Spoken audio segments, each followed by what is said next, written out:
Arc-en-ciel.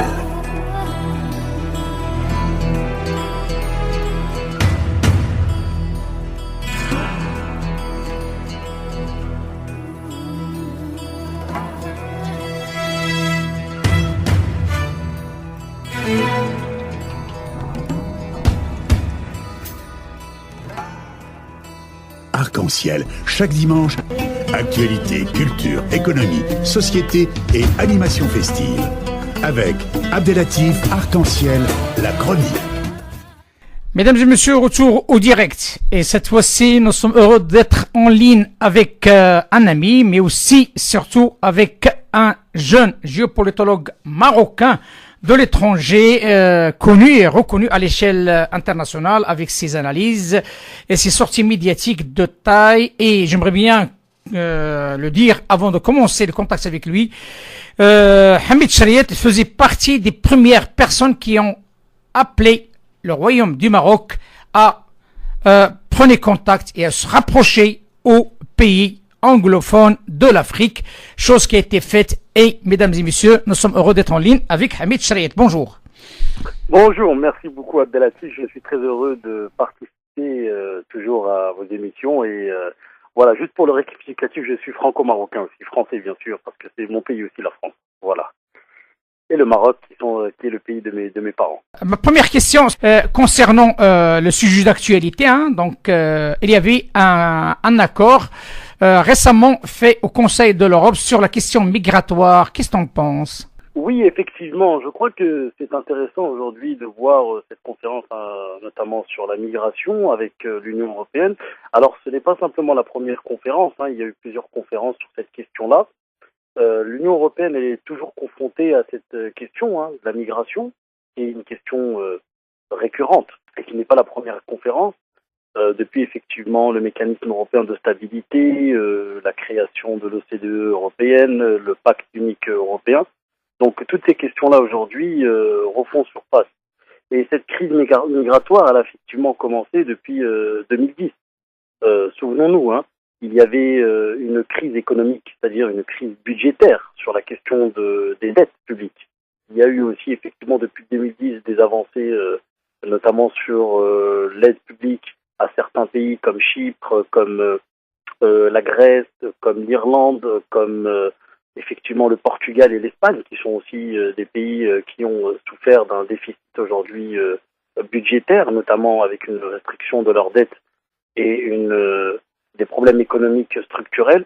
Donc cette crise migratoire, elle vient aujourd'hui s'ajouter, et puis depuis 2010, à aujourd'hui une reconstitution, disons, de l'Union européenne. Il y a un problème plus global, qui n'est pas simplement le problème migratoire, puisque je rappelle qu'il y a eu une réforme institutionnelle au sein de l'Union européenne, une constitution européenne, depuis 2007, et donc il y a toutes ces réformes aujourd'hui qui sont importantes au sein de l'Europe. Simplement, le président de la République aujourd'hui a souligné lors de sa conférence, effectivement, au sein de ce sommet, qu'il était important aujourd'hui de proposer des solutions et de réformer cette Union européenne. Et je pense qu'aujourd'hui, la France, en tout cas le président de la République, avec le leadership qu'il a aujourd'hui, et notamment on peut en discuter avec les élections allemandes et Angela Merkel qui a son troisième mandat et qui est vraiment fatiguée, donc il y a beaucoup de problèmes internes en Allemagne. Je crois qu'on a aujourd'hui une fenêtre, la France en tout cas une fenêtre, et il est intéressant de voir que depuis les années 50, notre pays, en tout cas, est d'autant plus actif. Voilà. Écoute, la question qui est sur tous les lèvres, donc, est-ce que l'Europe a encore de la chance devant elle pour prendre une décision commune, surtout sur ce dossier qui est dossier épineux, dossier de la migration, la décision, surtout cette conclusion qui vient d'être publiée à travers la conférence de Monsieur le Président et aussi les autres responsables de l'Union, sur un accord arraché après un combat assez important contre l'Italie, aussi la Pologne et d'autres pays, il faut pas l'oublier. Est-ce que cet accord a une chance de résister et d'être pérenne? Vous avez bien fait de le souligner, cher Abdelatif. Je crois que c'est important aujourd'hui, puisque rappelons-nous que l'Europe a été construite avec une coopération économique et des échanges. Mais aujourd'hui, ce qui se pose comme le problème qui est posé, qui est fondamental, à travers notamment depuis 2010, il y a une accentuation avec une crise de la dette publique et notamment un soutien du mécanisme européen de stabilité qui a essayé de fournir un soutien comme je le rappelais, à plusieurs pays. Et donc, on voit aujourd'hui qu'il n'y a pas simplement qu'une seule solution sur la question migratoire.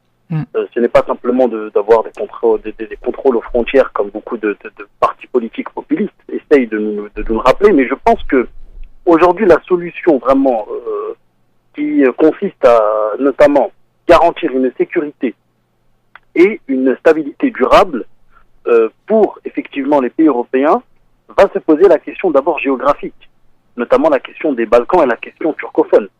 Puisqu'aujourd'hui, je crois que la définition même géographique de l'Europe n'est pas encore définie. Donc, il est important aujourd'hui pour que les citoyens européens puissent comprendre ce projet politique européen, il faut au préalable définir d'abord une géographie. Ça, c'est le premier des éléments.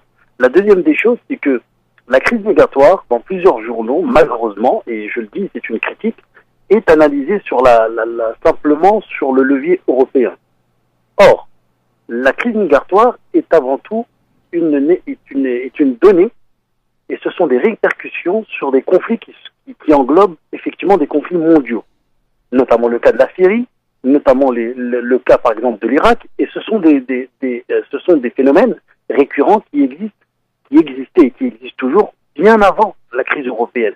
On parle souvent de crise migratoire européenne, mais la crise migratoire, elle ne concerne pas simplement l'Europe.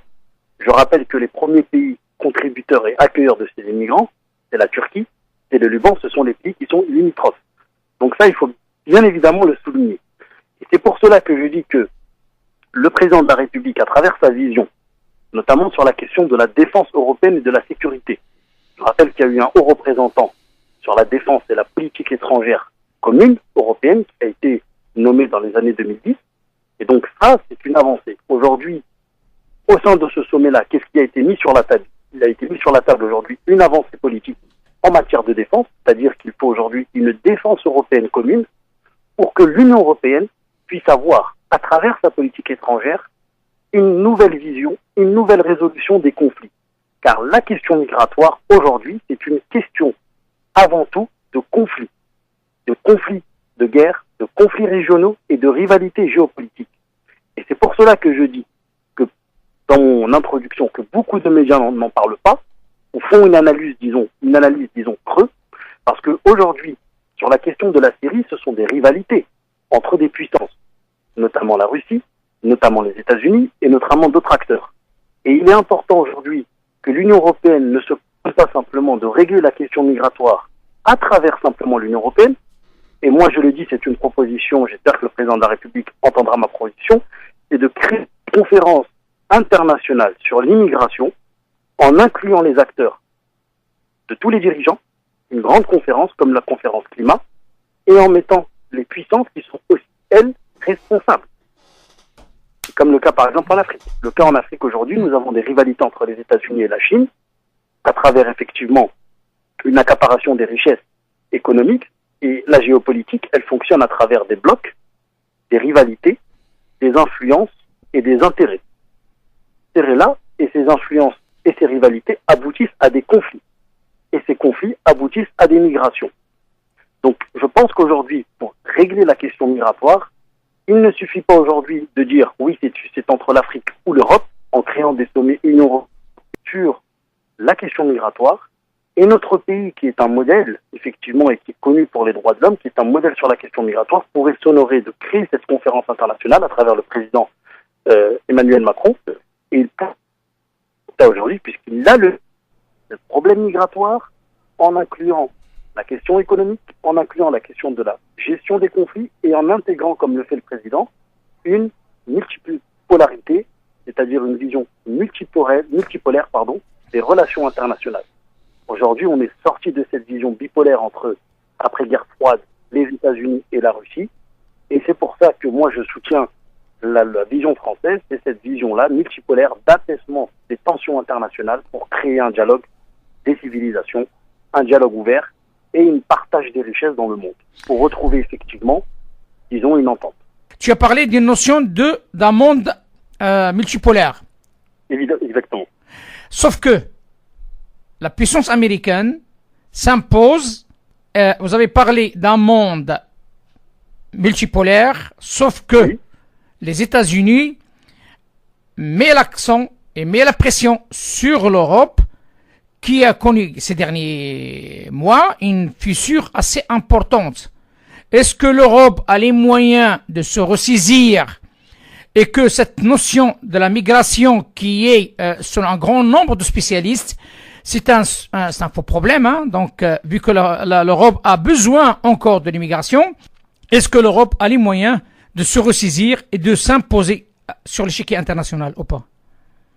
Écoutez, elle a non seulement les mots, elle a montré l'Union européenne, à travers notamment les accords commerciaux aujourd'hui et les tarifs douaniers, notamment du le président de la République Emmanuel Macron a su mobiliser les différents partenaires européens qui ont été l'Allemagne, la Grande-Bretagne et d'autres pays, et en faire un effectivement c'est-à-dire faire effectivement une contre-proposition. Et en disant que les États-Unis ne représentaient pas et ne respectaient pas aujourd'hui les accords notamment de l'OMS, l'OMC et le GATT. Et je crois qu'il faut une volonté politique. C'est ce qui a démontré aujourd'hui nos leaders politiques européens. Le président de la République Emmanuel Macron a pu aujourd'hui et a su montrer cette capacité-là par sa volonté politique de pouvoir proposer une alternative et d'être critique. C'est pour cela que la France aujourd'hui se bat pour avoir une vision de la défense commune, une politique de solidarité commune à travers l'Union européenne. Et moi je dis aujourd'hui, qu'est-ce qu'on a remis aujourd'hui sur la question de l'acier douanier? On a retrouvé une solidarité européenne et effectivement aujourd'hui on a retrouvé cette vision-là, du nationalisme européen qui est important à mes yeux, et cette protection européenne. Ça a été ça aujourd'hui. Et donc je crois que c'est important de pouvoir mettre cette conférence internationale sur la table et de dire aux États-Unis qu'ils ont une part de responsabilité dans les conflits régionaux, puisque les États-Unis est la première puissance mondiale et par conséquent sa politique étrangère a indirectement ou directement des influences au niveau international, notamment la Russie. Les États-Unis ne sont pas simplement le seul acteur, il y a plusieurs acteurs. Et je crois que il ne suffit pas ici de pointer les États-Unis, mais ce qui est important, c'est de dire, voilà, aujourd'hui il y a des problèmes sur la question migratoire, mettons-nous tous à table et essayons de trouver des solutions ensemble. Moi je pense que c'est la vision du président de la République, j'espère pas me tromper, mais je pense, et je crois qu'aujourd'hui nous avons une chance historique pour la France, et pour le président de la République notamment, à travers son leadership européen, de pouvoir organiser cette conférence-là. C'est pour cela que j'appelle de façon solennelle, et je lance un appel solennel au président de la République afin d'organiser cette conférence-là. Organiser cette conférence, vous parlez d'une conférence, ok, oui. Mais les intervenants dans cette conférence, est-ce que parmi eux seront les pays de la rive sud de la Méditerranée ou pas? Écoutez, cette conférence internationale sur la migration sera une conférence comme sur le climat, c'est-à-dire que tous les chefs d'État, pendant 3 jours ou 4 jours, ça dépend des formalités, des agendas des uns et des autres, sera organisé avec des interventions de tous les chefs d'État, avec des résolutions et en faisant aussi intervenir des experts. Et à travers des experts, que ce soit par exemple du Cameroun, du Maroc, du Pérou, de l'Argentine, des États-Unis, et de trouver ensemble cette question-là. Parce qu'aujourd'hui, les problèmes ne peuvent pas être résolus simplement à travers des sources entre l'UA et l'Afrique, l'Union européenne, puisque la gestion des conflits sur la question de la Syrie, par exemple, les pays de la Turquie sont directement liés par rapport à la bipolarité entre des puissances aujourd'hui, entre des intérêts économiques. Ces pays-là, qui sont les puissances aujourd'hui mondiaux, sont responsables d'une certaine manière de ces conflits-là. On sait très bien aujourd'hui qu'il y a des rivalités entre les puissances, comme je l'ai rappelé en introduction, et je pense qu'il est important de faire contribuer ces puissances-là à la résolution de cette question migratoire.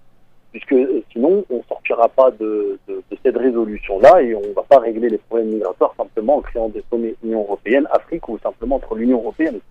L'Union européenne ne peut pas tout faire. L'Union européenne a des d'abord internes, à travers différents visions internes, différents électorats, différents partis politiques, comme vous le savez. Il y a une montée du populisme en Europe, il y a une crise, il y a un problème culturel en Europe, il y a un problème identitaire. Donc tout cela s'ajoute aujourd'hui. Et je pense qu'on peut, sur la question migratoire, mais au-delà même de la question migratoire, sur la question de la culture, sur la question de l'identité, et ça peut aussi être amené sur la question effectivement du dialogue des civilisations. Et tout ça, ça peut effectivement engendrer, je pense, une concertation globale avec tous les pays, pour qu'aucun pays ne se sente rejeté ou pas, tous les pays aujourd'hui, et que chaque pays a son mot à dire. Voilà. Et surtout les pays, les puissances qui sont directement responsables. Hamid Charid, vous êtes un franco-marocain, comme je l'ai dit au départ, hein, donc vous étiez parmi les premiers qui ont parlé, qui ont appelé d'une manière solennelle, hein, donc tout ça s'est enregistré sur l'archive de Arc-en-Ciel, que le Royaume du Maroc doit entreprendre de politiques de taille. À l'époque, ils faisaient pas la une des journaux, retour à l'UA, mais aussi s'ouvrir sur les pays anglophones. L'évolution de cette politique jusqu'à maintenant par le Royaume du Maroc a bien marché, ou bien il y a encore des choses à faire pour que cette ouverture, hein, j'ose dire, avec les pays anglophones prenne de l'ampleur, et notamment avec la question de l'intégration à la CEDEAO. Bon, en tout cas, merci beaucoup de l'avoir souligné. Moi, ce que je pense, en tout cas, être intéressant aujourd'hui, le Royaume du Maroc a une vision géopolitique, notamment sur l'Afrique, et il a compris, je crois, la relation, en tout cas, l'influence que le Royaume-Uni ou la Grande-Bretagne a effectivement en Afrique et l'importance historique de ce lien, notamment aussi avec la France. Je crois que le Maroc aujourd'hui travaille de plus en plus à essayer de consolider cette coopération-là, c'est une bonne chose, que les autorités ont entendu en tout cas notre appel, notre clé effectivement en tant que citoyen franco-marocain, mais moi ma petite personne est simplement une personne qui analyse des faits géopolitiques et qui essaie de proposer, voilà. Je ne pense pas, en tout cas c'est une pensée, disons, globale, collective. Je suis une pensée collective, je ne suis pas le seul. Mais en tout cas, je pense qu'aujourd'hui il y a des progrès à faire sur la question de la représentation diplomatique. C'est là où il y a une défaillance dans les pays africains, même s'il y a eu des ambassades qui ont été ouvertes, mais sur le tissu économique aujourd'hui, certains manquent de formation, disons, notamment sur l'anglais, sur la question économique, le tissu associatif. Et à titre de comparaison, la diaspora aujourd'hui marocaine dans les pays anglo-saxons, que ce soit au Canada, en Angleterre, aux États-Unis, est moins actif, disons, que les pays, que ce soit la France, la diaspora marocaine, la Belgique. Bon, ça peut se lier effectivement à des données historiques et à des données aussi de population. Et aujourd'hui, en tout cas, devrait beaucoup plus miser sur les pays anglo-saxons, mais pas simplement anglo-saxons. Il devrait même s'intéresser aux pays hispanophones, puisque le Maroc a une histoire aussi avec l'Espagne. Rappelons que l'Espagne est au Maroc enseignée, il y a même un journal télévisuel fait en espagnol au Maroc. Ça, c'est très important de le dire, puisque les données statistiques, effectivement, sur les langues mondiaux, l'espagnol prend de plus en plus de l'influence aux États-Unis, et qui pourrait, selon certaines statistiques, en 2040, être la première langue. Donc on voit aussi, effectivement, tout ça, tout. Et je crois que ces atouts-là, il est intéressant pour le Royaume de essayer, en tout cas, de les puiser à travers cette diaspora. Et là, je crois aussi qu'il y a une petite défaillance. En tout cas, à travers les décideurs politiques qui, de temps en temps, n'ont pas le sens des responsabilités et l'ampleur de la décision et l'ampleur du défi, du challenge, pour reprendre un mot anglais. Et là, je crois qu'il y a vraiment un travail de conscience à faire, de formation. Et je pense que la diaspora est, d'une certaine manière, par le pouvoir politique marocain, est vue comme soit une utilité économique, ou soit parfois une méfiance, et vue de loin. Or, je pense que, en tout cas, les décideurs politiques au Maroc honoreraient aujourd'hui de contribuer, d'être en collaboration avec cette diaspora-là, qui d'ailleurs contribue tous les jours, et de créer, pourquoi pas, une nouvelle instance, c'est-à-dire avec la diaspora, une instance qui pourrait réfléchir sur plusieurs thématiques, pas simplement des thématiques liées à la diaspora, que ce soit l'intégration, la culture, mais des problématiques aussi géopolitiques, économiques, sociales, culturelles. Et je pense qu'il faut ouvrir une sorte ils n'ont pas d'assemblée, mais en tout cas une petite instance au Maroc, pas un conseil économique et social, mais une petite instance avec une quarantaine, une cinquantaine de personnes à travers les Marocains dans le monde, et de pouvoir en tout cas proposer faire certaines choses, en tout cas d'avoir et de créer ces choses qui pourront être effectivement un relais avec les ambassades marocaines, et voilà. Ça, c'est un peu l'idée que je mûris en fait dans ma tête. Mais écoute, Hamid Shrayet, merci infiniment de participer avec nous dans cette émission depuis un certain temps. Il faut bien préciser que Hamid Shrayet, géopolitologue, éditorialiste et écrivain spécialiste de l'Afrique et aussi de la politique française et européenne. Merci infiniment par rapport à cet éclairage et je vous dis à très bientôt, Inch'Allah. Merci beaucoup, en tout cas, Inch'Allah. Et puis moi, je suis, comme on dit, chez voilà. Merci infiniment. À très bientôt. À très bientôt. À bientôt. Au revoir. Au revoir. Arc-en-ciel.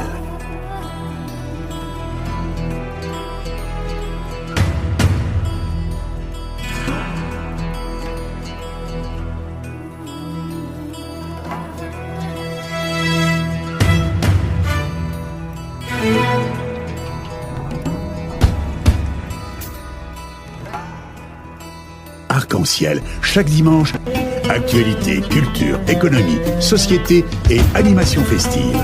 Avec Abdelatif Arc-en-ciel, la chronique.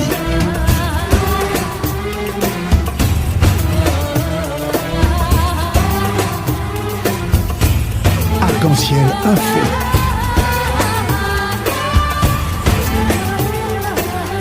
Arc-en-ciel, animation festive.